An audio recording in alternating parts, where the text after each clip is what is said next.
Hello everyone. So we have a 52-year-old male. He come to you because of chronic cough and recent bloody sputum. He used to smoke 2 packs of cigarettes daily for 22 years, but he quit last month. His other symptoms are weight loss, anorexia, constipation, increased thirst, and easy fatigability. Well, he thinks he's depressed because his wife died 4 months ago. His life never felt the same after that.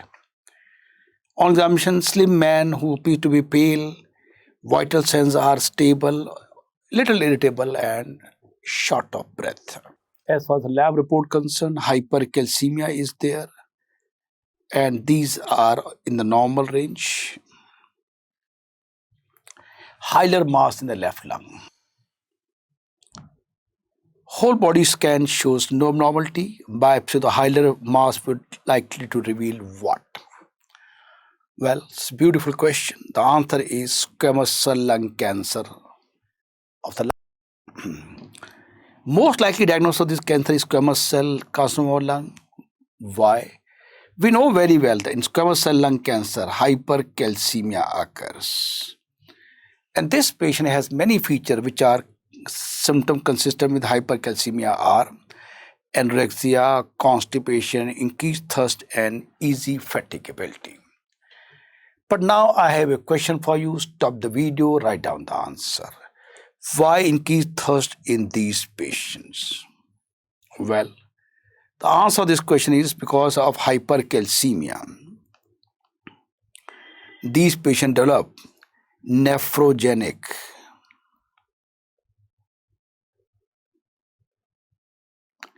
diabetes insipidus. This is the nephron, and normally the ADH act on the collecting tubule and it absorbs only pure water. Now, in these patients, because of hypercalcemia, this ADH is not able to act on the receptor. The water is not absorbed. Water goes out, and that leads to polyuria, and that leads to increased thirst. Thirst is secondary to polyuria. So this is secondary to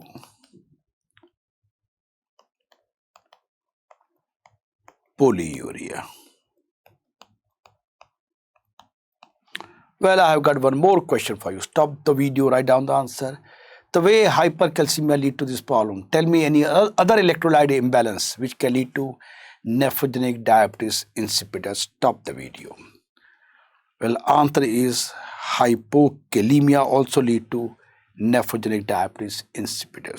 Well, lab studies show the calcium level is high, hypercalcemia, and mnemonic is S squamous calcium.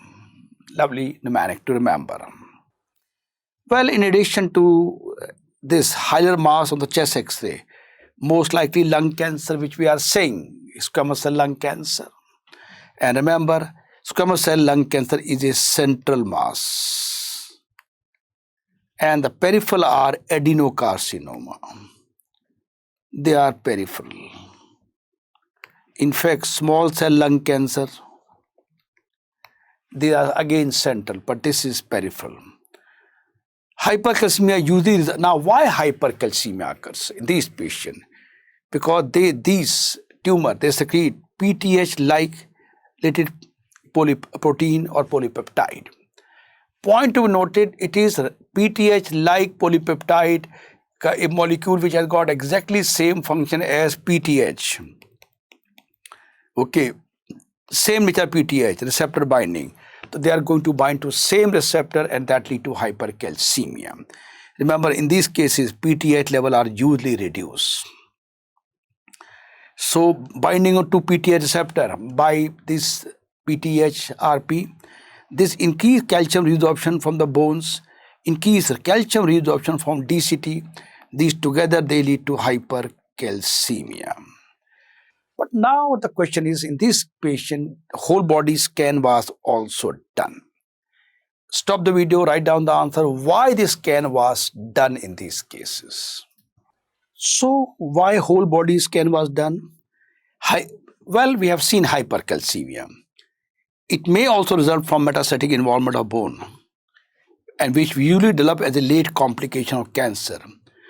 So it is very important to rule out secondaries in the bone, for which PET scan was done. Now, a little bit more about basic concept of squamous cell cancer. Most common cancer in male smokers. Central location cavitation can occur, and it produces PTH-related peptide, which causes hypercalcemia, the point I mentioned to you. Little bit pathology, again, it is very important whether we are diagnosing in the management plan. This is must for every exam. Composed of polygonal cell with eosinophilic cytoplasm with distinct border. Well-differentiated squamous cell carcinoma show keratin pulse, cannot afford to, and there are intercellular bridges. There are two words you should never forget. Keratin pearl and intracellular bridges are one of the classical features of squamous cell cancer. And as per treatment plan is surgery. You can see keratin pearls, intercellular bridges you can see, lovely bridges you can see, and central location is there. You can see it's quite near the hilum. Okay.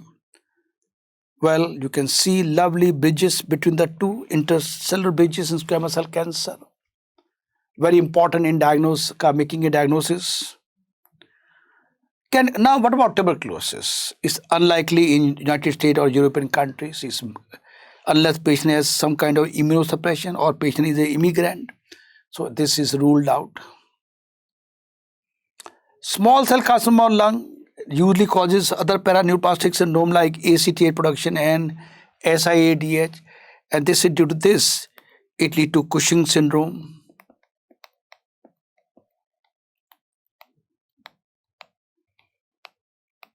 And due to SIADH, it leads to hyponatremia. Okay.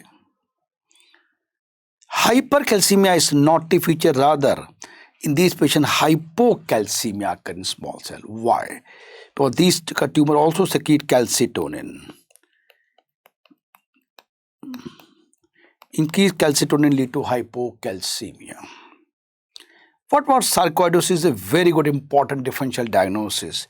It also leads to hypercalcemia, but there are bilateral hilar adenopathy, erythema nodosum, they are absent, and chest X-ray, of course, in our patient, there is only left-sided hilar adenopathy is there, not bilateral, which is usually not a feature of sarcoidosis. But now again, one more question: why is hypercalcemia occur in sarcoidosis? This is the universal question. This is asked in all the exams throughout the world. Well, you can stop the video, write down the answer. The answer is hypercalcemia and hypercalciuria occur in around 10% case of sarcoidosis. Mechanism is increased production of vitamin D by the granuloma itself.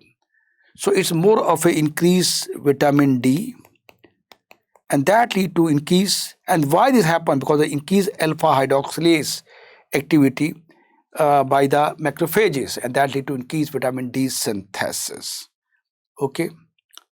And this now vitamin D is level very high, that lead to increase intestinal reabsorption of calcium, and that lead to plus PTH are suppressed. The net result is increased calcium, increased phosphate, reduce PTH and normal ALP. Very, very cannot afford to this finding. Very, very important. Okay, just to inform you, in primary hyperparathyroid,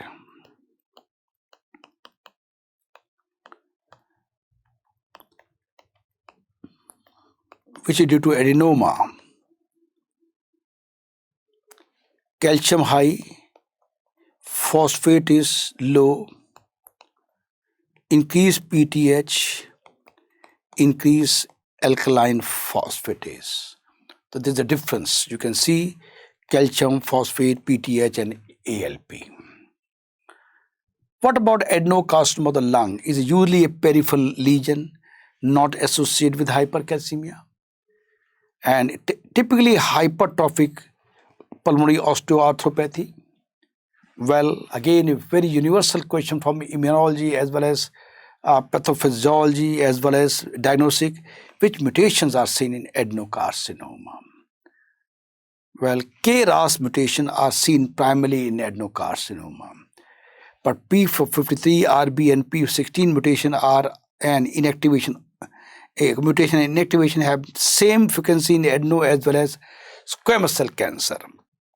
It means this is the single most important mutation that must be investigated in case of adenocarcinoma.